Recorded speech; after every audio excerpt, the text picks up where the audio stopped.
liebe Leute, heute bauen wir uns ein Paddleboard und zwar aus dem Harley-Benton Spaceship 40, also Harley-Benton Spaceship 40 und der Palmer PWT Stromversorgung. Ein nettes kleines Board, schauen wir, was draus wird. Los geht's! Das packen wir jetzt mal aus. Zunächst kommt hier eine hübsche Tasche. Und dann das eigentliche Board mit ein paar Teilen dabei. Ja, hier haben wir die Tasche. Da kommt das Ganze dann rein zum Transportieren. Die stelle ich jetzt mal an die Seite. Und hier haben wir das eigentliche Pedalboard, vorne mit Klett bezogen, nein, mit Stoff für Klett bezogen und hinten ja, die Verstrebung aus Aluminium. Ja. Leicht. Dabei sind zwei Füße, damit ich es hochstellen kann, und ein Haufen Klettband, damit ich hier meine Pedale drauf befestigen kann. Und was haben wir hier noch? Einen Imbusschlüssel und ein paar Gummiringe. Ich glaube, der ist oben drunter festzuklemmen. Genau. Dazu gab es das hier. Genau. So ein Pedalboard braucht hier auch eine Stromversorgung. Und da habe ich mich nicht für die Harley-Benton entschieden, sondern auf meinem Wunschzettel stand die Palmer. Eine gute Anleitung ist hier dabei. Schauen wir, ob die auch in Deutsch ist. Power Supply mit 8 Outputs. Ja. Bedienungsanleitung in Englisch, Deutsch, Italienisch, Spanisch. Ja. In allen möglichen Sprachen.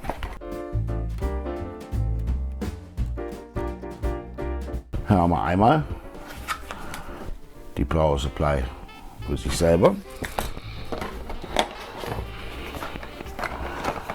Dann Adapter.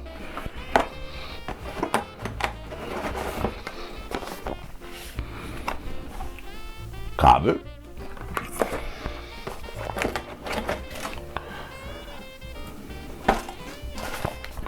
Und zum Schluss nochmal Velcro-Straps, also Klettband und Muttern, um alles zu befestigen. Scheint also alles drin zu sein in diesem einen Paket. Heute wollen wir unser Harley-Benton Spaceship 40, unser neues Paddleboard, aufbauen und die Palmer Stromversorgung integrieren.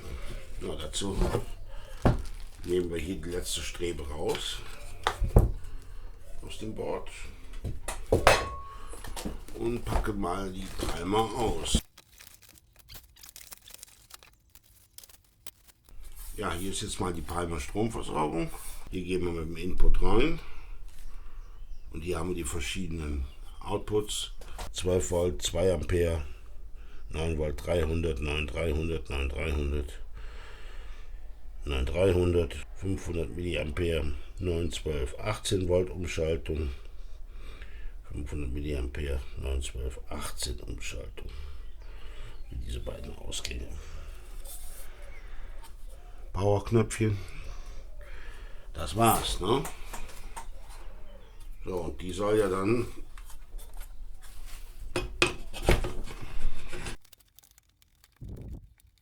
das geht schon sehr stramm. Also mal ein bisschen die anderen. Ein bisschen Spiel reinbekommen.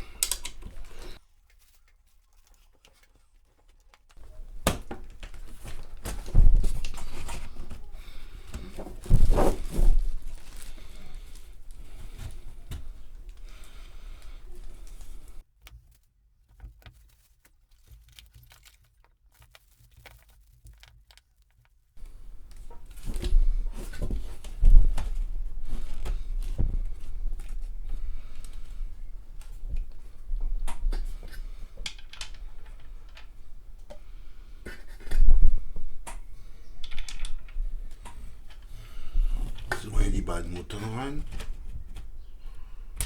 Schieben das dort ein.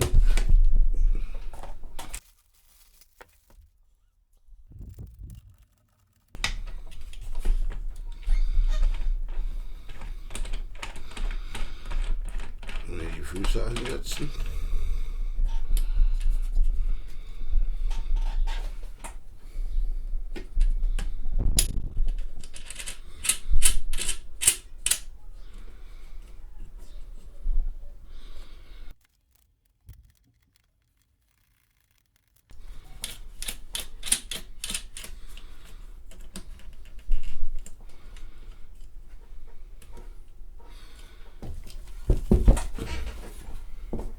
So wird es dann jetzt in der Höhe stehen. Man kann es noch höher machen, aber wir lassen es einfach erstmal so.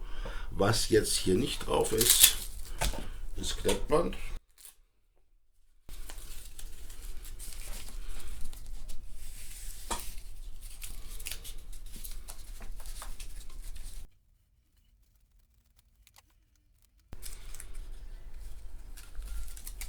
Abziehen.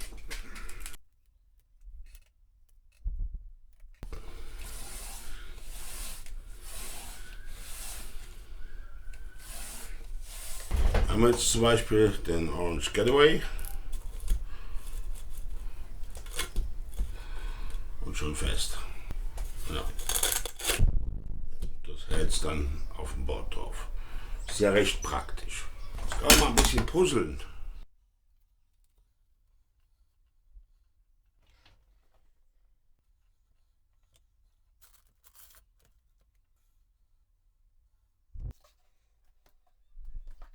Oder er hat einen Buffer, wenn wir eventuell ein langes Kabel zum nächsten Amp brauchen, haben wir vielleicht einen Buffer drin. Wenn wir ganz eng zusammenrücken, täte es gehen. Diese Arten von Kabeln hier benutzen, ganz eng.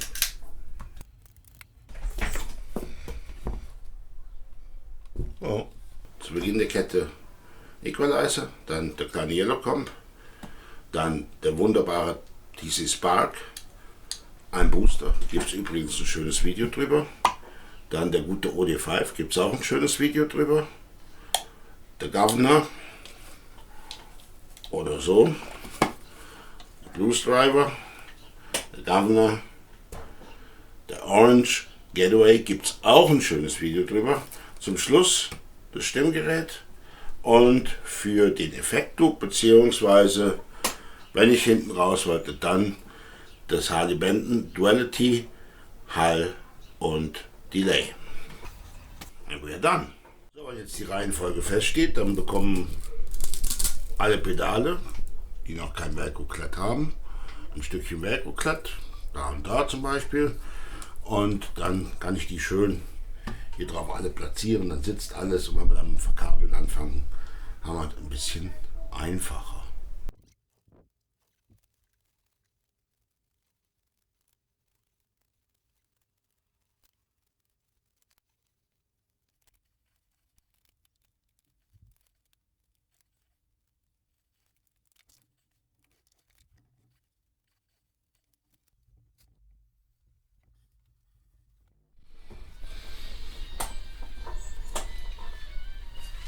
Also, das machen wir jetzt noch mit der zweiten Reihe und da geht nach demselben Schema. Hält. Das kann ich nachher auch hier unten schön arbeiten, wenn ich dann die Sachen schön verstauen möchte. Aber davor verkabeln wir die Teile untereinander. Ich nehme hier diese Flachkabel auch von Harley Benton, weil die sind wirklich wunderbar schön flach.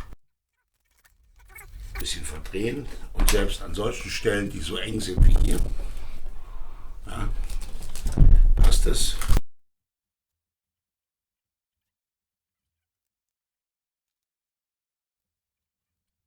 Was Längeres. Diese schönen Kabel gibt es nämlich in verschiedenen Längen und hier habe ich ein schön langes.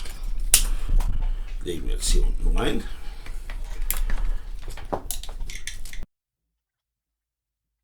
Der oberen Reihe.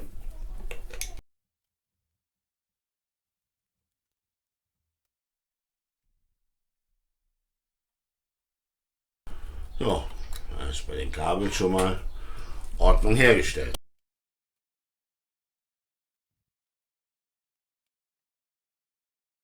Jetzt hätte ich die Verkabelung über die 500 Milliampere hier, über die Daisy Chain, hätte ich den hier dran. Den muss ich abkleben.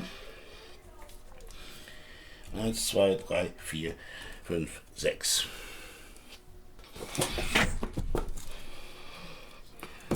Den muss ich natürlich noch hier unterbringen. Die muss ich noch ein bisschen verkabeln und dann ist fertig. Wenn die Daisy Chain nicht so lang ist, dass die 500 Milliampere nicht für 1, 2, 3, 4, 5, 6 ausreichen. Was jetzt noch dabei ist, ist hier die Stromversorgung vom Brett. Einmal hier und dann hier bitte schön in den Input. Zack. Und alles leuchtet. Ja, wie so oft, jetzt habe ich nochmal was an Bord geändert. Ich habe den Marshall Governor runtergeschmissen und habe noch meinen Stereo Flanger drauf gemacht, den Monarch, ganz altes Ding von Konrad Elektronik. Ja, jetzt ist soweit alles schön verkabelt. Jetzt müssen wir uns allerdings mal der Unterseite widmen. Und dazu drehen wir den ganzen Salat jetzt mal um.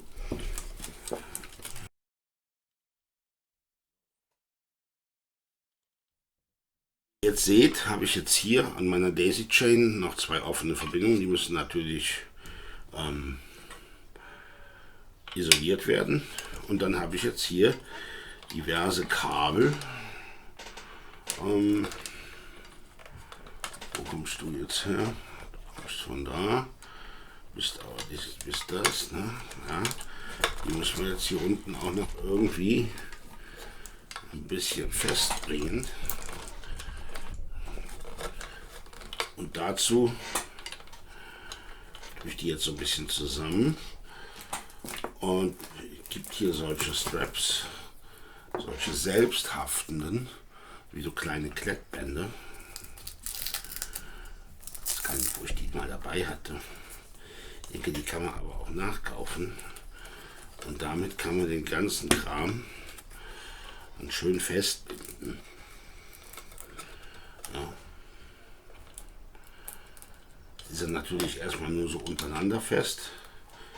Man kann aber auch, das geht auch ganz gut, wenn man die Sachen, die manche Netzkabel verbinden, einfach aufbewahrt und die dann schon mal nimmt und wieder so verzwirbelt. Dann kriegt man die Teile erstmal ein bisschen gebündelt, das ist ziemlich umsonst. Wir können nachher gucken, wie wir das Ganze noch ein bisschen kompakter dann hier vielleicht also eine Strebe festkriegen. Jetzt müssen wir aber auch erstmal hier isolieren. Da nehme ich jetzt auch wirklich das Isolierband, also Elektriker Isolierband, tape die ab.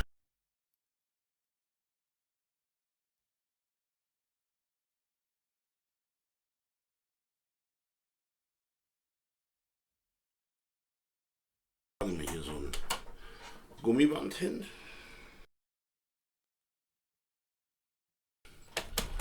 Ja,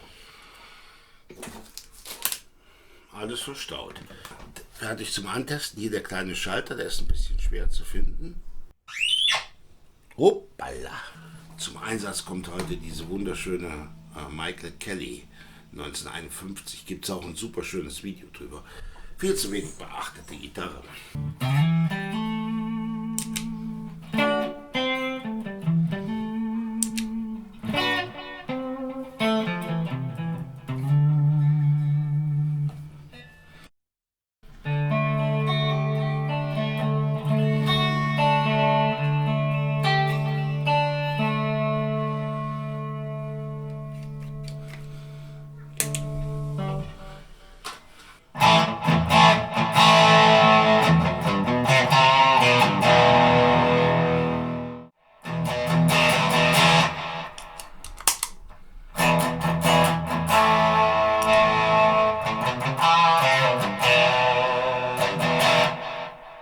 Ja, Test bestanden, oder? Alles funktioniert, alle Effekte funktionieren. Ja, jetzt kann es losgehen. Ja, super kleines Affordable Board für hier in dem Fall 9 Geräte drauf und teilweise auch relativ große. Die 3 sind ja relativ groß und noch eine Menge mehr an Möglichkeiten. Ja, hier könnte ich 12 Volt, 24 Volt, könnte ich nochmal rausgehen und noch eine zweite anschließen. Also ich könnte nochmal kaskadieren. Ich habe hier auch noch genug frei und hier habe ich auch nochmal, also wirklich einwandfrei. Und ja, für 180 Euro Pedalboard, Tasche, teure, also super Stromversorgung, brummfrei alles. Ja, ganz feine Sache. 2 Finger hoch. Ich weiß, das ist total viel zu hell. Ansonsten wie immer, bleibt gesund, bleibt fröhlich, bleibt musikalisch. Bis bald, euer Toko. Ach ja, und wenn, lasst mir doch bitte ein Like da und abonniert den Kanal, wenn ihr es noch nicht habt. Bis dann, alles Gute, ciao.